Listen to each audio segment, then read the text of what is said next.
Gênesis 22, de 11 em diante. Mas do céu o anjo do Senhor o chamou: Abraão, Abraão. E ele respondeu: Eis-me aqui. Então lhe disse: Não estenda a mão sobre o menino e não faça nada a ele, pois agora sei que você teme a Deus, porque não me negou o seu filho, o seu único filho. Abraão ergueu os olhos e viu atrás de si um carneiro preso pelos chifres entre os arbustos. Abraão pegou o carneiro e o ofereceu em holocausto em lugar de seu filho. E Abraão deu àquele lugar o nome de O Senhor Proverá. Daí dizer-se até o dia de hoje: no monte do Senhor se proverá. Então do céu pela segunda vez o anjo do Senhor chamou Abraão e lhe disse: Por que você fez isso e não me negou seu filho, seu único filho? Juro por mim mesmo, diz o Senhor, que certamente o abençoarei e multiplicarei a sua descendência como as estrelas do céu e como a areia que está na praia do mar. Sua descendência tomará posse das cidades dos seus inimigos. Na sua descendência serão benditas todas as nações da terra, porque você obedeceu a minha voz. Então Abraão voltou para onde estavam seus servos e juntos foram para Berseba, onde fixou residência. Ó Deus, nós pedimos que Teu Espírito Santo nos ilumine na compreensão da Tua palavra, que o Evangelho possa brilhar nos nossos corações nessa noite. E se há alguém que ainda não compreendeu a grandeza, a majestade, a beleza do Teu plano, que isso fique muito claro nessa noite. Abençoe essa igreja, o seu crescimento, dê que ela permaneça fiel às doutrinas reveladas na Escritura e que prossiga para proclamar essas doutrinas aqui nessa cidade e onde ela puder alcançar. Agradecemos pelas pessoas que estão conosco nessa noite, que nos visitam, que o Senhor conceda graça e misericórdia a cada uma delas, em nome de Jesus. Amém. Queridos, vamos rever o que nós vimos hoje de manhã para que a gente possa ter essa passagem no contexto. Deus havia aparecido a Abraão e fez um teste com ele. A gente sabe que era um teste porque Moisés diz isso no verso 1. Na ocasião, Abraão não sabia. Mas nós temos o privilégio de estar vivendo depois que a Escritura está completa e de Moisés ter dado a explicação para o que é que iria acontecer. O teste era o pedido para que Abraão sacrificasse seu filho Isaque em um dos montes da cordilheira de Moriá. E isso era um teste em vários sentidos. Primeiro, porque Isaque era um filho querido de Abraão. Segundo, porque ele era o único filho que ele tinha como descendente, uma vez que Deus tinha rejeitado Ismael. E terceiro, porque Isaque nasceu de uma forma extraordinária. Ele era fruto da intervenção divina na vida do casal. Abraão e Sara eram idosos e ela era estéril. Isaque nasce segundo a promessa, nasce segundo uma atuação sobrenatural de Deus na vida do casal. E agora, Isaque é o portador das promessas. Alguns anos antes disso aqui, Deus havia aparecido a Abraão, lá quando ele era um pagão, morando na Mesopotâmia, em Ur dos Caldeus, e Deus o chamou para vir a Canaã e fez muitas promessas, que daria uma terra que abençoaria quem o abençoasse, e também amaldiçoaria quem o amaldiçoasse, que Deus haveria de dar a ele uma descendência numerosa, que dele sairia uma nação muito numerosa, e que no meio dessa gente, do pessoal que viria, que descenderia de Abraão, viria alguém em quem seriam benditas todas as nações da terra. Eram promessas grandiosas. Abraão creu em Deus, saiu e veio morar em Canaã. Finalmente nasceu o seu filho, depois dele ter esperado bastante. E era, portanto, nesse filho que repousavam as expectativas de Abraão, de Deus cumprir as suas promessas. Isaque era o descendente, e através dele essas promessas haveriam de se cumprir. Abraão ainda não sabia que ainda viria Jacó, ainda viria os 12, e ainda demoraria bastante tempo. Mas era a expectativa dele. Isaque era o filho da promessa, o portador da promessa, o herdeiro, e é por isso que o pedido de Deus era estranho, Além disso, Deus nunca tinha pedido sacrifícios humanos. Sacrifícios humanos eram comuns nas religiões do Antigo Oriente, particularmente para aqueles povos que adoravam o deus Moloque, que exigia que se oferecesse ao deus Moloque, o filho primogênito. Para vocês terem uma ideia, quando Moisés deu a legislação ao povo, na verdade, alguns anos, um pouco antes disso aqui acontecer, 40 anos antes disso aqui acontecer, aliás, 40 anos antes de Moisés escrever isso aqui, Moisés tinha liderado o povo de Israel para fora da terra do Egito. E fez isso depois que a última praga caiu sobre o Egito. Qual era a última praga? A morte de todo primogênito. Deus então disse a Moisés: eu não vou matar o primogênito de vocês, mas em compensação vocês vão resgatar o primogênito.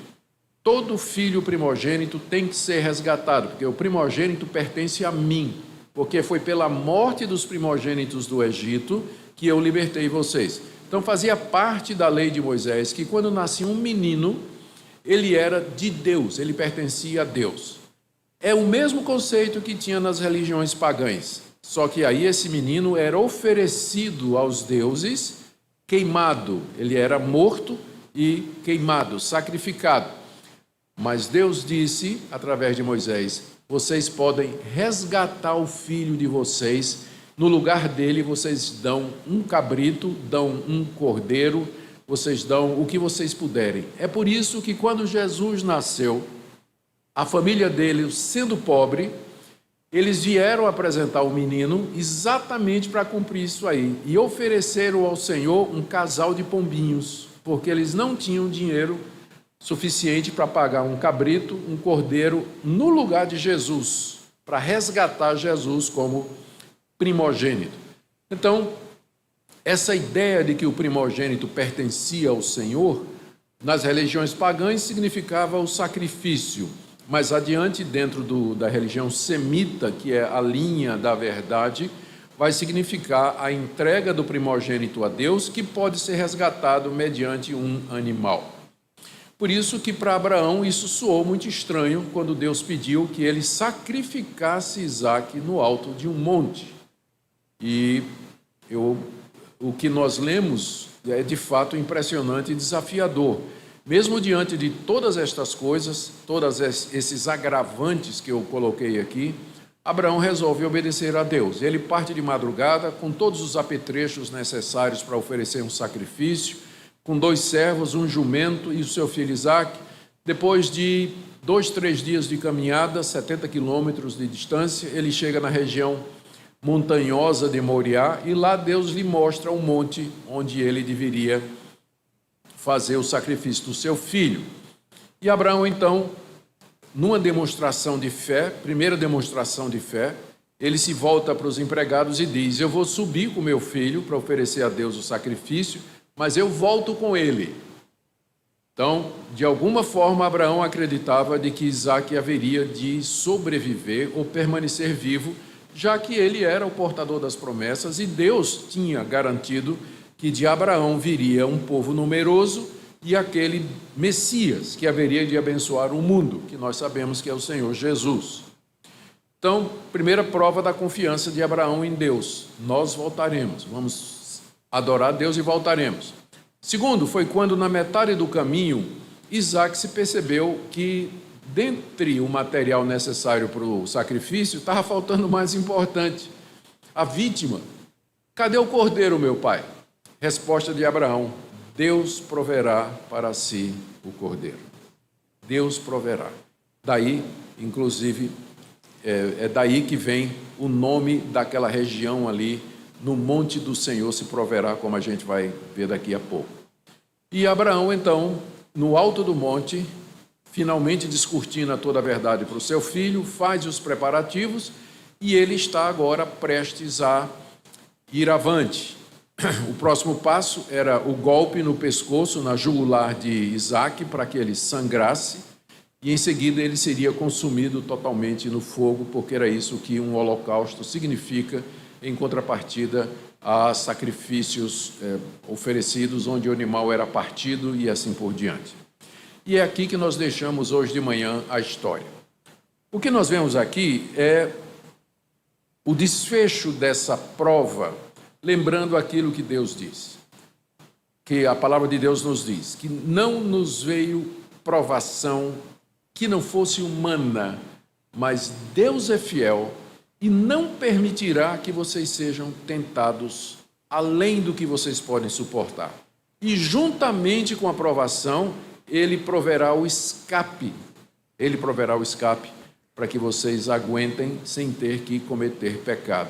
Esse é um dos melhores exemplos da Bíblia de como Deus leva um homem ao limite, uma pessoa ao limite da sua fé, e quando tudo parece perdido, Deus então abre uma porta, Deus faz com que as nuvens se dissipem, a luz brilha, a alegria chega, a libertação acontece, um novo caminho se descortina diante de nós, porque é assim que o nosso Deus funciona. Nós vimos que ele queria provar a fé de Abraão, não somente para testemunho público, mas para que ficasse claro que Abraão, que tinha sido justificado pela fé no capítulo 15 e que tinha recebido a circuncisão no capítulo 17 de Gênesis, é o Abraão que demonstrou que sua fé é verdadeira no capítulo 22, que é o capítulo que nós estamos vendo aqui. Então nós vamos ver em primeiro lugar a interrupção do sacrifício, que está aí do verso 11 até o verso 12, depois a substituição de Isaac por um carneiro que providencialmente estava ali, do verso 13 até o verso 14, e Deus então refazendo as promessas a Abraão do verso 15 até o verso 18, a passagem terminando com o retorno da família para Beceba. Vamos então ver em primeiro lugar Deus interrompendo aquilo que Abraão ia fazer. Abraão estava decidido a fazer o sacrifício do seu filho, e se Deus não tivesse interferido, ele teria desfechado o golpe mortal em Isaac. Sobre isso não resta a menor dúvida. Mas ele não fez isso porque, verso 11, do céu o anjo do Senhor chamou Abraão, Abraão. O anjo do Senhor já tinha aparecido algumas vezes no relato de Gênesis. Ele é aquele homem que brigou com Jacó no val de Jaboque. Ele é aquele que apareceu com mais 2 anjos para falar com Abraão sobre a destruição de Sodoma e Gomorra. Ele é aquele que apareceu a vários dos patriarcas de diversas maneiras, e mais adiante vai aparecer, e tinha aparecido a Moisés como o anjo do Senhor queimando dentro da sarça ardente. Nós falamos pela manhã, respondendo uma pergunta depois do culto, que esse anjo do Senhor é provavelmente Jesus Cristo, que não pode ser chamado de Jesus Cristo ainda, né? Seria introjetar uma informação futura num fato passado. Então, Deus Filho se manifestou algumas vezes no Antigo Testamento, antes dele assumir uma natureza humana definitiva. Toda vez que você encontrar passagens como essa que falam do anjo do Senhor no Antigo Testamento, considere a possibilidade de que é Deus Filho numa pré-encarnação, que os teólogos chamam de cristofania. E você pergunta qual é a diferença dessas manifestações de Cristo em figura humana do Antigo Testamento e a encarnação dele no Novo Testamento. A diferença é que nessas cristofanias, como essa, por exemplo, Cristo assume uma figura humana provisoriamente. E houve até debate entre Agostinho, Jerônimo, os pais da igreja, o que é que acontecia com o corpo, depois que Cristo tinha usado o corpo, ou a aparência física, era queimado, destruído, Deus tinha criado o corpo só para aquela ocasião. É por isso que os teólogos sempre têm emprego, né? Porque vocês fazem perguntas que a gente fica quebrando a cabeça para responder, não é? Quantos anjos podem dançar na cabeça de um alfinete? Vocês sabem, acreditam que isso era uma pergunta na Idade Média, que ocupava os teólogos, né? Quantos anjos cabem na cabeça de um alfinete dançando? Então, continuem perguntando, porque isso dá emprego para nós, né? A gente tem que estudar, né? Você precisa de alguém para responder esse tipo de coisa. Bom, O anjo do Senhor, a diferença é que Cristo, quando ele encarnou há 2000 anos atrás, ele assumiu ou adquiriu ou adicionou à sua natureza divina uma natureza humana para sempre. Então ele é Deus homem eternamente. E ele está sentado com a sua natureza humana, o corpo glorificado à direita de Deus. À direita de Deus. E é nesse corpo que ele virá e todo olho verá, e ele vai se assentar no trono para julgar vivos e mortos por ocasião da sua vinda. É ele que clama aqui e diz a Abraão, para Abraão não continuar. Duas coisas. Primeiro, não estenda a mão sobre o menino. Ou seja, não meta a faca nele, não faça isso. Não corte o menino. Segundo, não faça nada a ele. Não faça nenhum mal. Não faça absolutamente nada. O anjo está preocupado em proteger Isaque, exatamente porque Isaque é o herdeiro das promessas, é a figura central aqui, por assim dizer. E aí, a razão e o motivo que é dado aqui pelo anjo, falando em nome de Deus, sendo Deus, é essa daqui. Agora eu sei que você teme a Deus. Deus não sabia antes? Claro, isso aqui é o que a gente chama de antropomorfismo ou antropopatismo.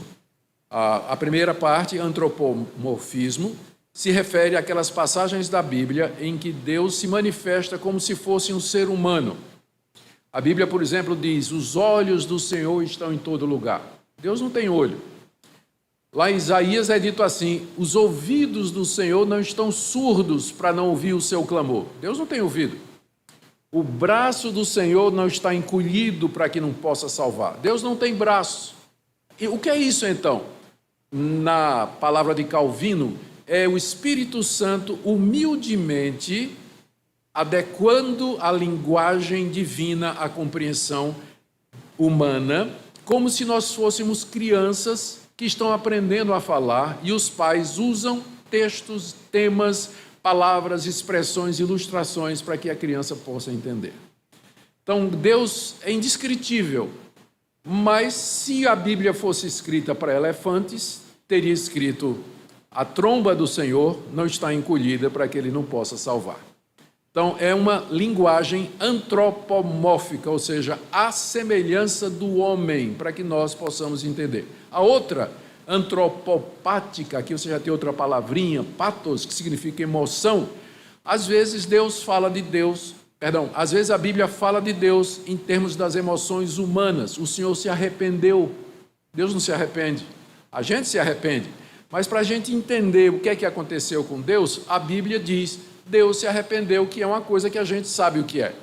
E a gente então entende mais ou menos o que é que está acontecendo. Ou Deus irou-se, ou qualquer outra paixão, não é, que nós encontramos atribuída a Deus, como se Deus tivesse paixões humanas, como nós temos também. O que você tem aqui é um exemplo disso. Quando Deus diz: agora eu sei, ele já sabia desde o começo o que é que ia acontecer. Ele não é porque ele previu, mas porque ele decretou, porque ele guiou, ele quis que fosse assim. Então, ele sabia de tudo isso, mas era para que Abraão percebesse que aquele era um momento especial em que Deus estava dizendo: eu sei o que você fez, eu reconheço o que você fez e eu aprovo o que você está fazendo. Então, isso tudo é expresso aqui. Eu sei que agora eu sei que você teme a Deus. Temer a Deus não é ter medo de Deus, mas o contexto deixa muito claro: obedecer a Ele. Obedecer a Ele pelo respeito que você tem a Ele, pela reverência que você tem a Ele, pelo que Ele é. Então você o obedece por isso. A obediência de Abraão era uma expressão clara do temor que ele tinha por Deus. Não era medo, mas o grande respeito amoroso que ele tinha ao Criador dos céus e da terra. Agora eu sei que tu me temes. Abraão tinha crido em Deus.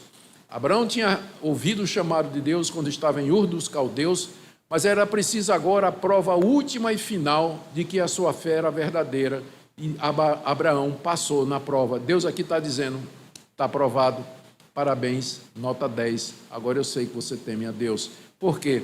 Porque você não me negou o seu filho, o seu único filho. Essa era a prova. Deus pediu de Abraão aquilo que ele tinha de mais precioso. Abraão amaria a Deus mais do que seu filho? Trazendo para os nossos dias, existe alguma coisa que nós amamos mais do que a Deus em nossa vida? Um filho, uma filha, um cônjuge, uma pessoa, um namorado, um carro, uma casa, um trabalho, alguma coisa. Eu preciso até dizer com vergonha, um pet. Não é? Então tem alguma coisa na sua vida que ocupa o lugar de Deus, que tem o primeiro lugar. O teste tinha a ver exatamente com a pureza e a sinceridade e a exclusividade da fé de Abraão. E agora chegou ao fim. Agora eu sei que você teme a Deus, porque você me obedeceu e você não negou aquilo que eu tinha pedido a você. Como eu disse, esse teste aconteceu com Abraão já idoso.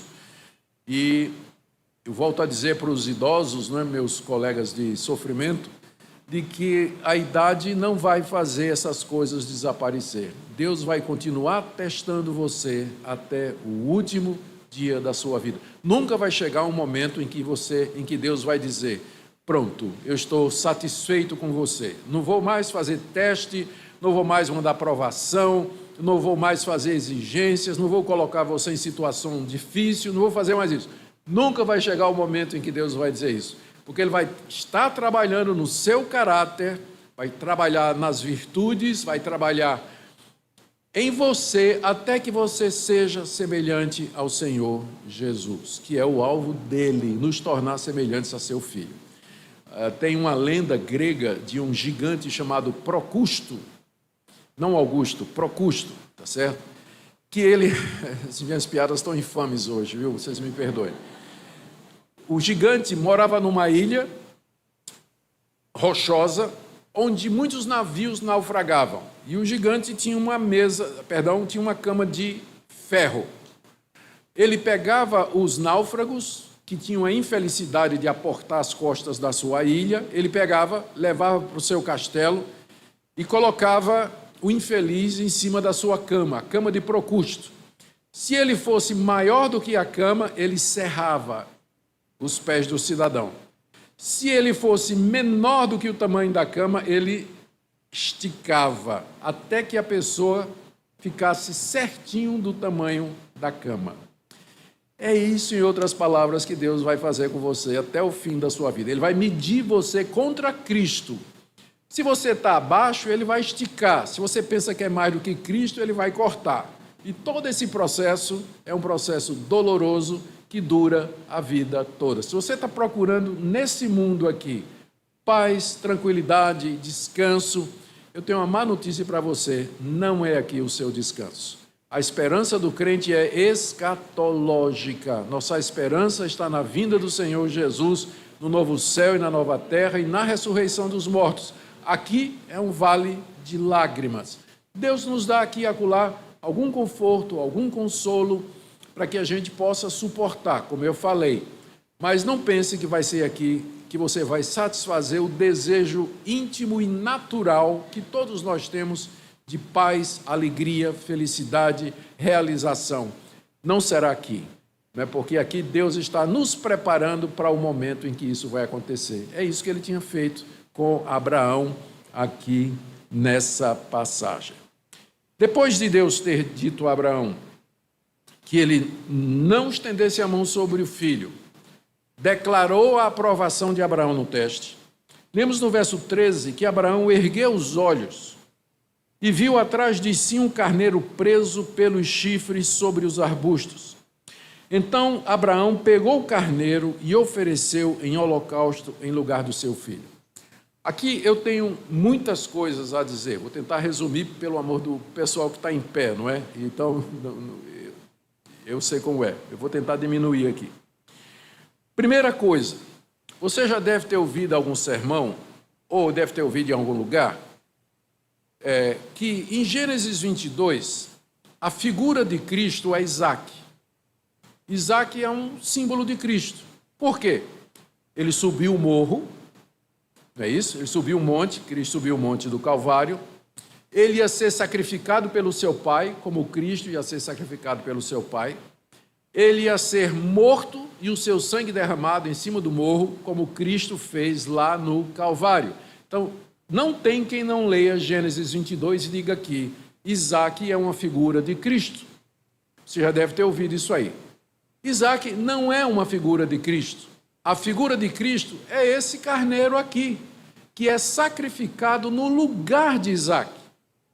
Então, é aqui que você encontra o texto apontando para Jesus, e não nas semelhanças do episódio histórico de Isaac subir até o morro. Se tem aqui algum colega pastor que já pregou em Gênesis 22, dizendo que Isaac é figura de Cristo, rasgue o sermão, meu irmão.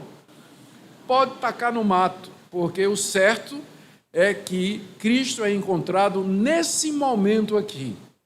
Na passagem, não tem um momento mais eloquente, mais claro a respeito de Cristo do que esse que nós acabamos de ler aqui. Essa é a primeira coisa. A segunda coisa que eu queria dizer é a providência de Deus cumprindo aquilo que Abraão disse. Quando Isaac perguntou, cadê o cordeiro para o sacrifício? Qual foi a resposta de Abraão? Deus proverá para si o cordeiro. Eis aqui. Como é que esse carneiro foi para lá? Tem que lembrar, não é? Era um carneiro, carneiros daquela região tinham aqueles chifres longos e curvados. Ele provavelmente tinha, ou ele era um carneiro que tinha se desgarrado de um rebanho em busca de pasto e acabou ficando enganchado nas moitas por conta dos chifres, ou ele era algum tipo de animal selvagem, carneiro selvagem que se criava ali naquelas regiões desertas. O ponto é que esse animal, ele acabou enroscado pelos chifres numa moita exatamente perto do lugar onde Deus tinha pedido para Abraão sacrificar o seu filho. Coincidência, não é? Não existem coincidências, nós não cremos nisso. O nome que nós damos, isso que o mundo chama de coincidência, a gente chama de providência. Um Deus que guia a história nos mínimos detalhes para que o seu projeto, os seus planos, os seus propósitos se cumpram em nós. E ele faz isso, inclusive, usando as decisões humanas. As decisões humanas que nós tomamos livremente, elas são usadas por Deus na sua providência para que o seu objetivo seja alcançado. Então, por um lado, pode decidir o que você quiser, escolha o que você quiser, mas saiba uma coisa, no final vai ser feita a vontade de Deus. A vontade de Deus é que governa todas as coisas, inclusive as ações livres de suas criaturas, e inclusive o curso da natureza, não é? Com certeza foi Deus que guiou esse bodinho até o alto do monte Moriá, e lá nós lemos agora, é a terceira coisa, nós lemos aqui que Abraão pegou o carneiro e ofereceu em holocausto, lembra a distinção que eu fiz entre holocausto e sacrifício? Ofereceu em holocausto em lugar de seu filho. Terceira coisa que eu quero falar aqui é que essa é a primeira vez na Bíblia em que aparece o conceito de um animal ser oferecido no lugar de uma pessoa. Já tinha sacrifícios antes. Abraão ofereceu sacrifícios.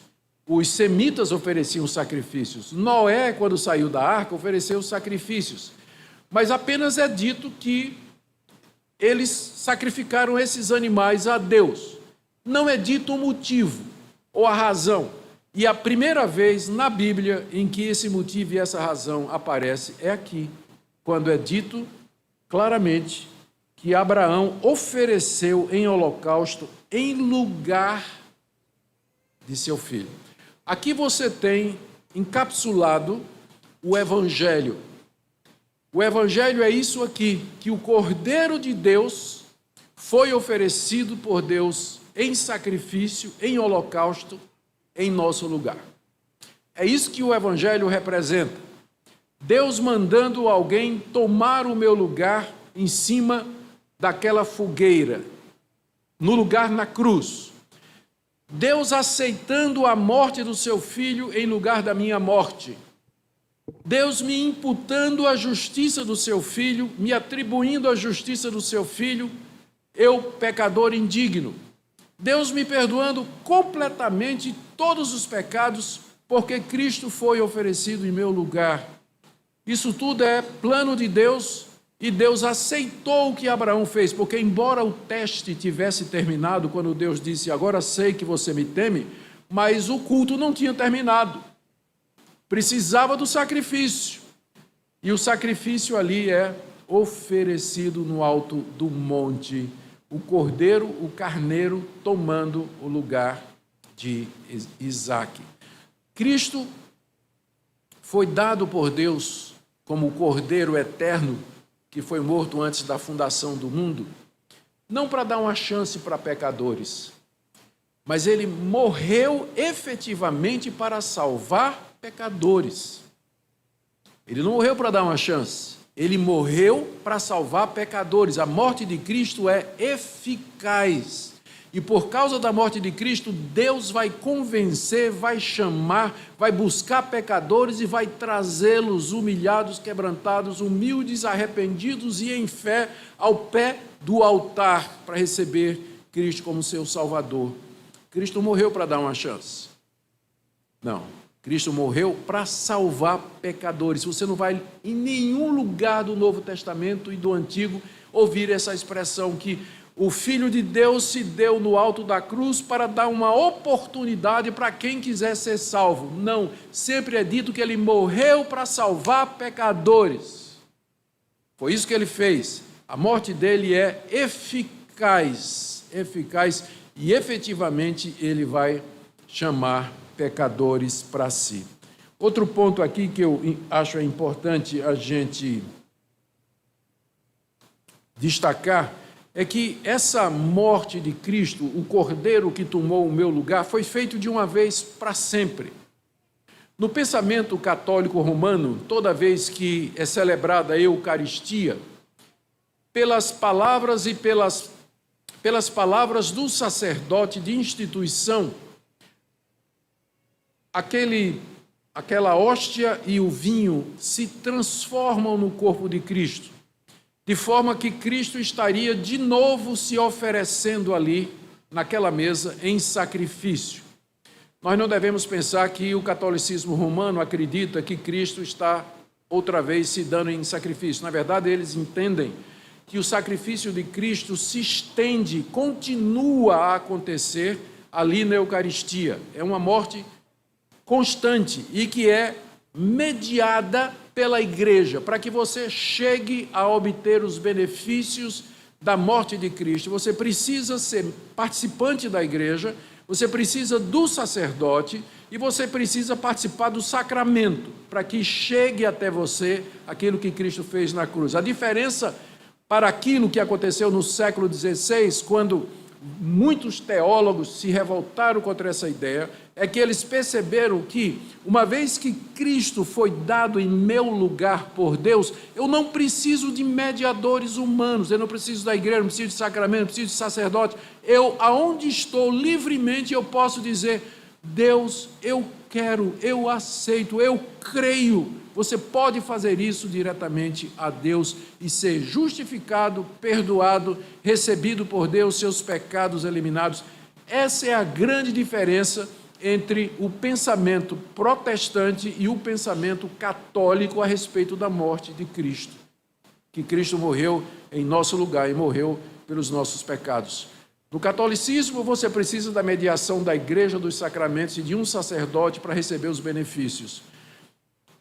No meio protestante, que se levantou contra isso, você vai encontrar o conceito bíblico que nós somos justificados pela graça mediante a fé, ou mediante a fé pela graça. Esses termos são usados intercambiavelmente na Bíblia.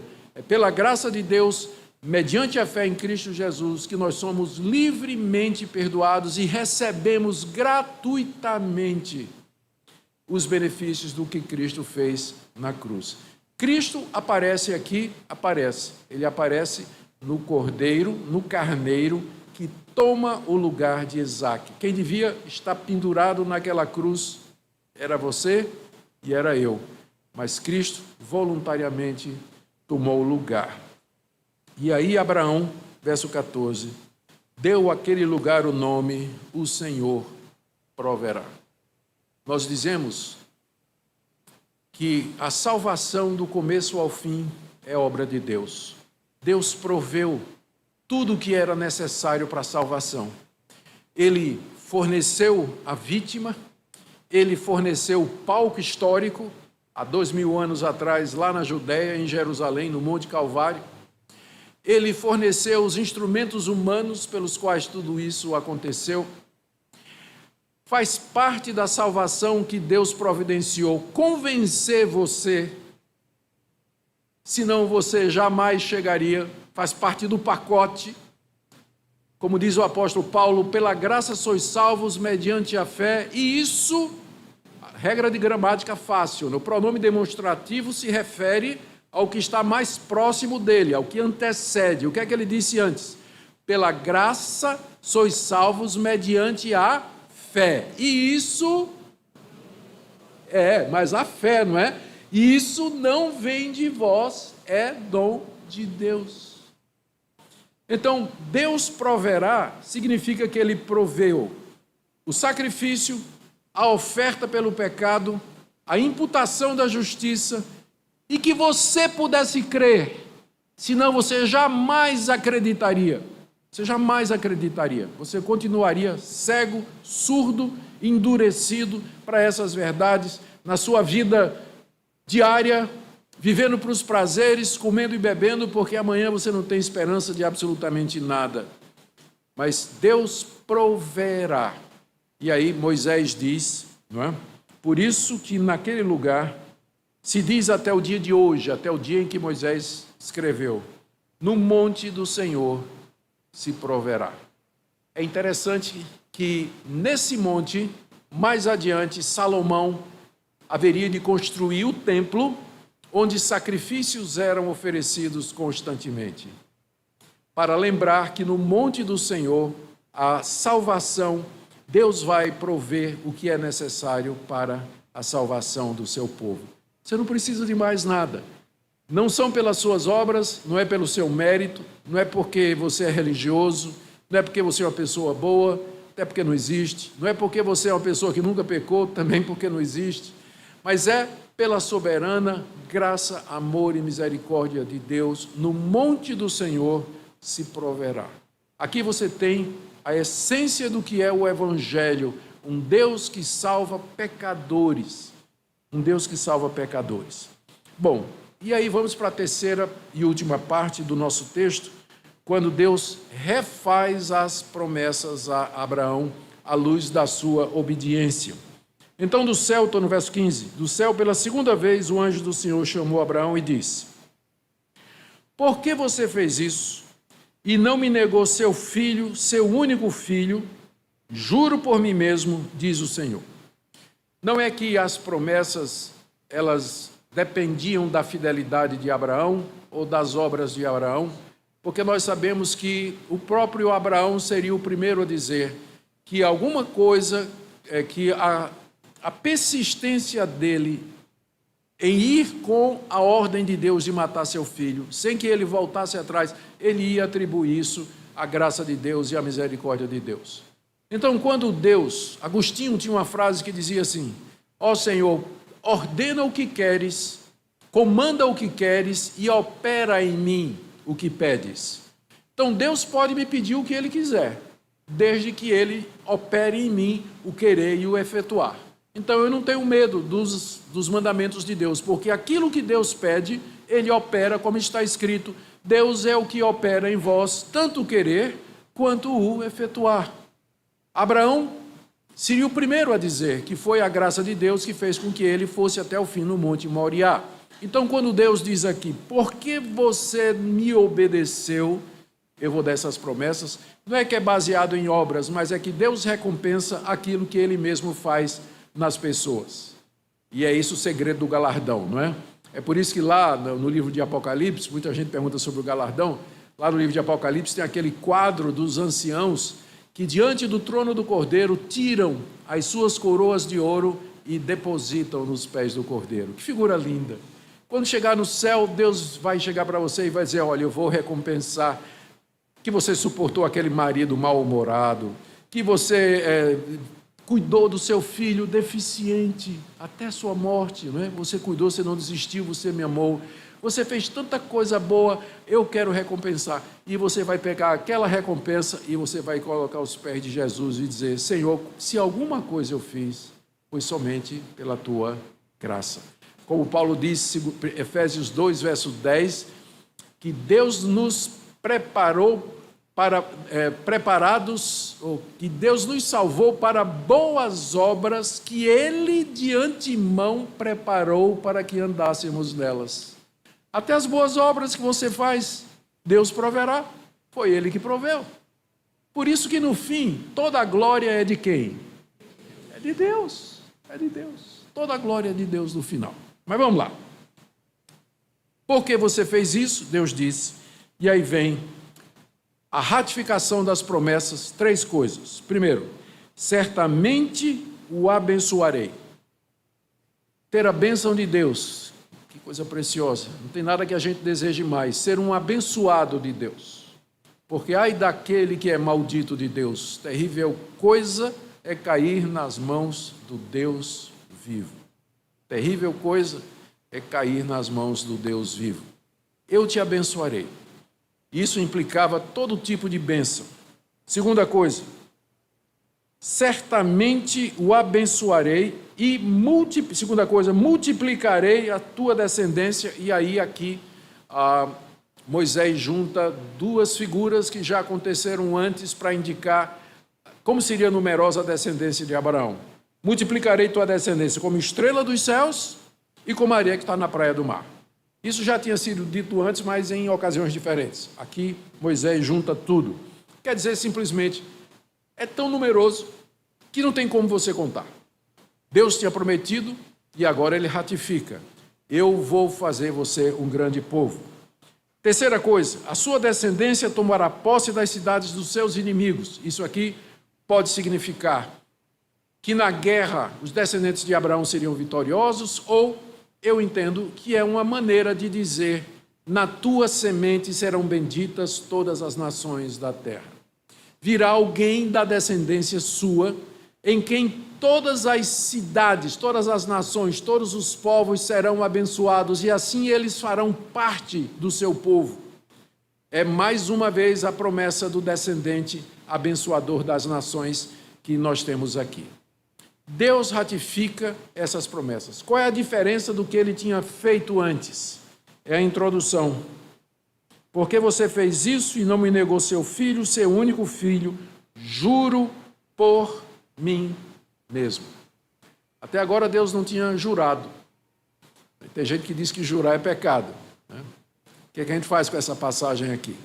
O escritor de Hebreus, pegando essa passagem, ele diz que Deus, querendo deixar certa a sua promessa, e não tendo ninguém maior por quem jurar, porque a gente jura por alguém que é superior a nós. Juro por Deus, por exemplo, né, que as pessoas costumam dizer. A gente jura por quem é superior a nós. Mas e Deus jura por quem? Porque não tem ninguém maior do que Ele. Então Ele jura por si mesmo. Por si mesmo. Juro por mim mesmo que eu vou cumprir todas as minhas promessas. E o autor, lá da carta aos Hebreus, ele diz que ele aponta para isso aqui como sendo um sinal seguro de que Deus haveria de cumprir as suas promessas, como efetivamente Ele cumpriu. E está aí no verso 18, não é que eu já tinha falado, na sua descendência serão benditas todas as nações da terra, porque você obedeceu a minha voz. Ao que é que ele se refere? A Cristo ter nascido da descendência dele e Cristo ser o Salvador não somente dos descendentes de Abraão, mas Salvador de pessoas de todas as tribos, línguas e nações, de brasileiros nordestinos que moram em Caruaru. Como é que isso é possível? É possível mediante a promessa que Deus fez àquele que temeu a Ele e que o obedeceu até o fim. Por isso que Abraão é importante para nós. E é por isso que ele é chamado pai da fé. E é por isso que nós somos chamados de filhos e descendentes de Abraão. E é por isso que nós somos mais filhos de Abraão do que o judeu biológico. Um judeu biológico que não crê como Abraão creu, nós que cremos como Abraão creu, somos mais judeus do que eles. É o que Paulo diz em Romanos capítulo 2, que a circuncisão não é aquela que é da carne, mas do espírito. Que o verdadeiro judeu não é aquele que é externamente, mas internamente. Por isso nós cremos que todas estas promessas, elas se cumprem na igreja de Cristo. Que a igreja é a continuação da descendência de Abraão. Que nós somos filhos de Abraão pela fé. Somos herdeiros das promessas de Abraão. Está vendo todas essas promessas aqui? Você é herdeiro delas. Você poderia dizer assim, não, mas eu não sou judeu. Mas isso aqui não é para o judeu, isso aqui é para o Israel dentro do Israel, é para o remanescente fiel, para aqueles judeus que tinham fé e para os gentios como vocês e eu, que também têm fé. E que Paulo chama dos verdadeiros herdeiros de Abraão na carta aos Gálatas, na carta aos Romanos e assim por diante. Na tua descendência serão benditas todas as nações da terra. E o texto termina no verso 19, dizendo que Abraão voltou para onde estavam os seus servos. Agora o céu parecia mais limpo, né? A alegria da libertação. O clímax de tudo isso, Abraão voltou para onde estavam os seus servos e juntos foram para Beceba, onde ele fixou residência. Amém? Deixe-me fazer algumas aplicações à guisa de conclusão. Primeira lição que eu queria tirar aqui para nós é a respeito do propósito e da natureza das Escrituras do Antigo Testamento. Teve logo no início da igreja cristã um homem chamado Marcião, que ele achava que o Deus do Antigo Testamento era o que ele chamava de um demiurgo. Era um Deus mau, perverso, que mandou matar nações inteiras, enquanto que o Deus de Jesus era um Deus bondoso, era um Deus amoroso. Então ele mais ou menos disse o seguinte: Jesus é a chave hermenêutica. Em outras palavras, ou seja, o que não estiver na Bíblia de acordo com o caráter bondoso e gentil de Jesus, isso não foi inspirado por Deus. E aí Marcião jogou fora todo o Antigo Testamento, alguns dos evangelhos, sobrou poucas cartas do apóstolo Paulo. E foi quando a igreja, no século II, disse: está na hora da gente dizer quais são os livros que são realmente inspirados e que fazem parte da nossa Bíblia. A atitude de Marcião provocou o surgimento do reconhecimento dos 66 livros que nós temos aqui e que a igreja reconheceu como inspirados por Deus. Mas a bronca de Marcião é que ele não conseguia ver no Antigo Testamento o Deus gracioso de Cristo. Eu consigo ver. Você consegue? Está claro. Mais claro do que isso, as antigas escrituras de Israel, elas são sobre Cristo, a respeito de Cristo. É isso que o apóstolo Paulo disse. Tudo o que antes foi escrito, para o nosso ensino foi escrito. As escrituras do Antigo Testamento são a respeito de Cristo. No final de Lucas, nós temos o relato da ressurreição, quando Cristo apareceu aos discípulos, e diz lá que Cristo abriu os olhos para que eles vissem tudo o que estava escrito a respeito dele em Moisés, nos profetas e nos escritos, as 3 divisões do cânon hebraico, profetas, escritos e lei. Abriu os olhos dos discípulos para ver que o Antigo Testamento é sobre Cristo.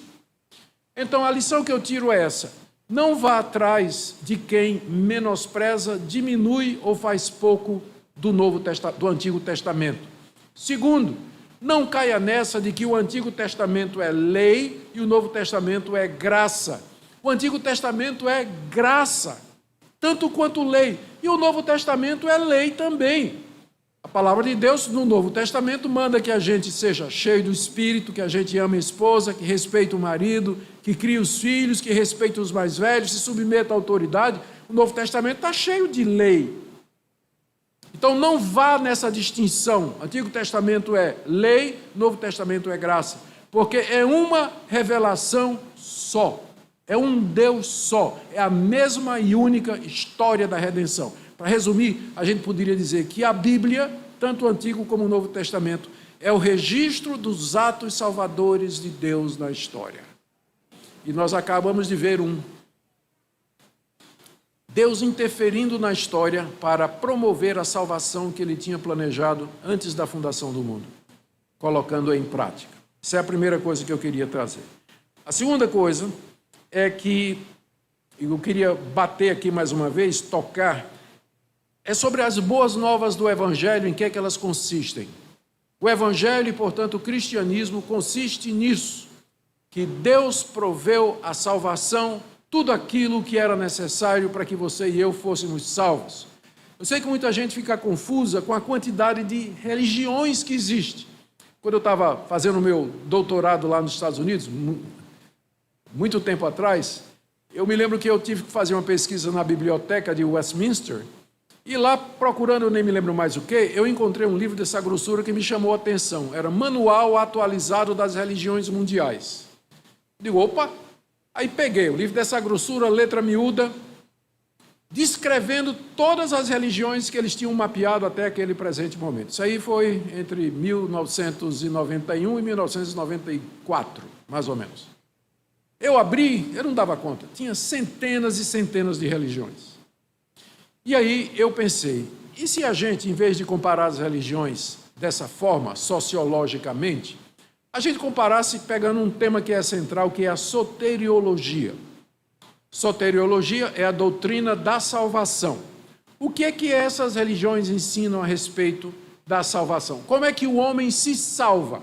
Afinal, a palavra salvação, a palavra religião, vem do latim religare, e tem a ver com religar o ser humano com Deus. Então, como é que nessas religiões a pessoa se religa a Deus ou se une a Deus? Aí comecei a dar uma olhada.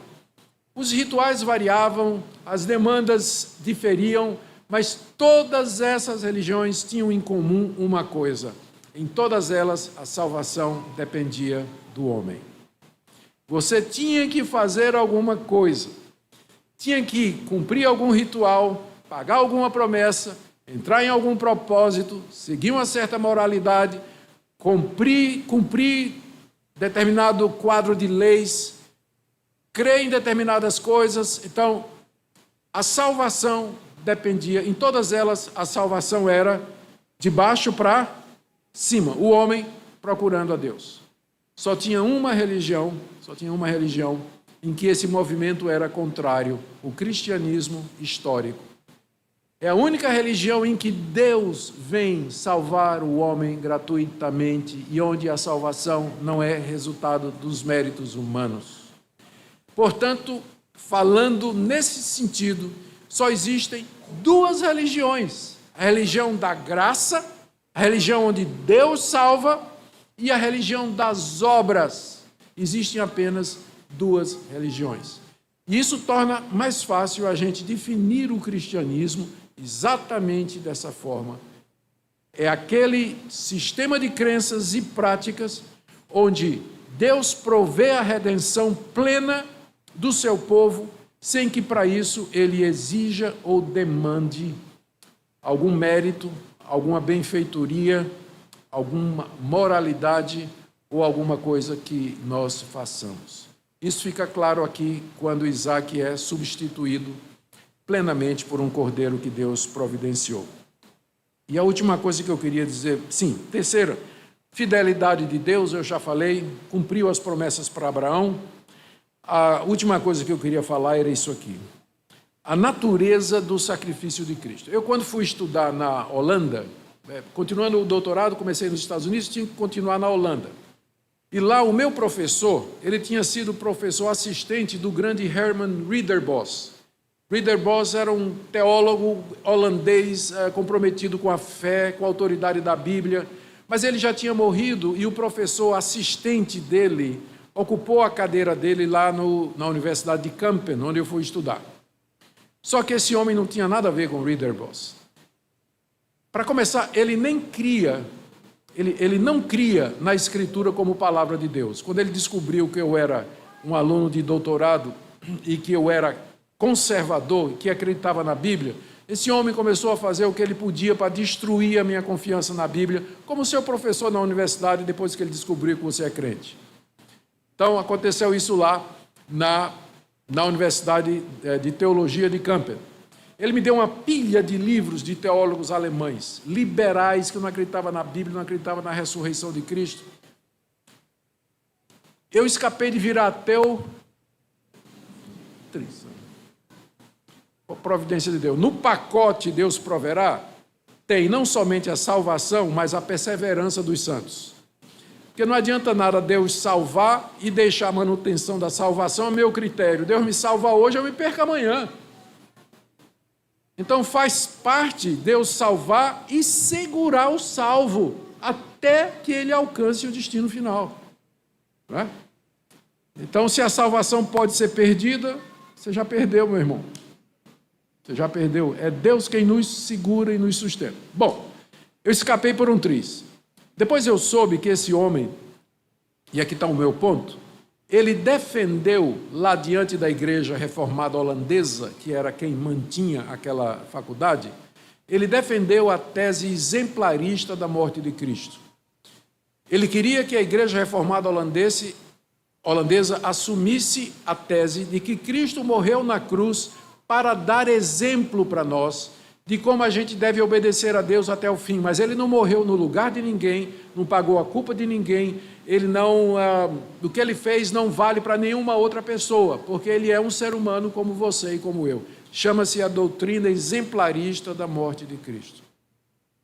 Isso não tem nada a ver com a Bíblia. Se você for estudar teologia numa universidade do Estado ou pública, você vai encontrar professores que pensam assim. Aliás, até em seminários de denominações históricas, você vai encontrar professores que vão defender isso aí.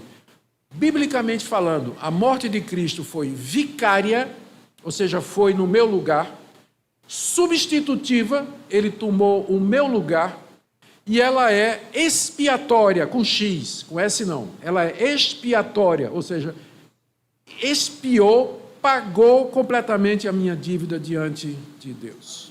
É isso que a morte de Cristo representa para nós e é isso que é o Evangelho. Qualquer coisa diferente disso, que acrescente, que altere, eu digo como o apóstolo Paulo, ainda que venha um anjo do céu que pregue uma coisa diferente disso, que seja maldito, porque está deturpando o Evangelho da graça de Deus.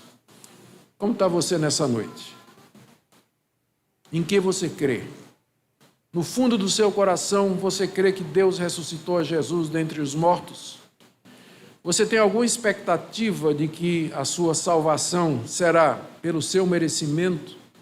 A dúvida que você tem da sua salvação é por que exatamente? Algum pecado que não está acertado? Ou porque você tem um conceito errado de que depende de você ou coisa dessa natureza? Espero que nessa noite a exposição da palavra de Deus seja usada por Deus para clarear o seu coração, que você saia daqui louvando esse Deus maravilhoso e recitando no seu coração, Deus proverá. Amém? Glória a Deus. Muito obrigado, irmãos.